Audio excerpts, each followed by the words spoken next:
आपण बोलत होतो डायरी विषयी. डायरी दैनंदिनी रोजनिशी आपल्या प्रत्येकाच्या जीवनातली ही एक महत्त्वाची व्यक्तीच आहे.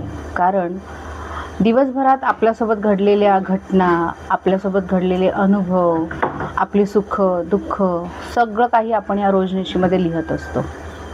ही रोजनिशी आपण रोज रात्री म्हणा, पहाटे म्हणा, पण अशा एकांत वेळी लिहत असतो. या रोजनिशीला आपल्या आयुष्यातील प्रत्येक घडामोडींचा उलगडा असतो. खरं की नाही?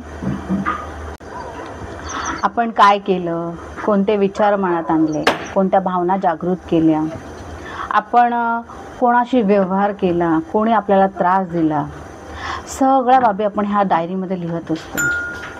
बरं, ही डायरी लिहिण्याची एक खास गंमत माहिती आहे का? या डायरीमध्ये लपलेल्या असतात आपल्या अशा आयुष्यातील गोष्टी ज्या कोणालाही पटकन सहजासहजी आपण सांगत नाही. हीच तर खरी गंमत आहे ना. डायरी लिहिण्याचे फायदे पण आहेत, माहिती आहेत का?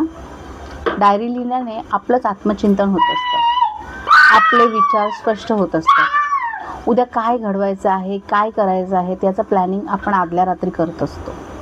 स्पष्ट आपले जे मतं असतात ती स्पष्ट होतात. आपण काय चुका केल्या आहेत, आपल्याकडे काय सुधारायच्या आहेत, आपल्यामध्ये काय चुका सुधारायच्या आहेत, आपला काय उपयोग झाला आहे, दिवसभरात आपण काय चीज करून घेतलं आहे, या सगळ्या गोष्टींचा सारासार आपल्याला त्या लिहिण्यामागे कळत असतो. डायरी लिहिण्याची एक ठराविक वेळ ठेवायची. शक्यतो रात्री किंवा सकाळी पहाटे.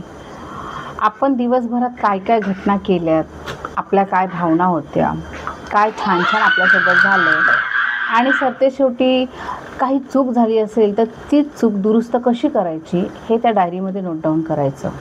आणि न विसरता आपण आपल्याबद्दल कृतज्ञता व्यक्त करायची. त्या डायरीमध्ये या ब्रह्मांडाविषयी आभार व्यक्त करायचे. याने काय होईल, आपल्याला एक सकारात्मक ऊर्जा मिळेल.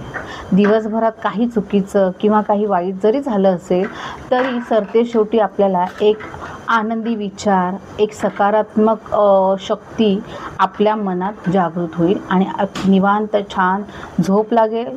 जर पहाटे लिहत असू तर छानपैकी दिवसाची सुरुवात होईल. हे आहे डायरी लिहिण्याचे सगळे आपले फायदे.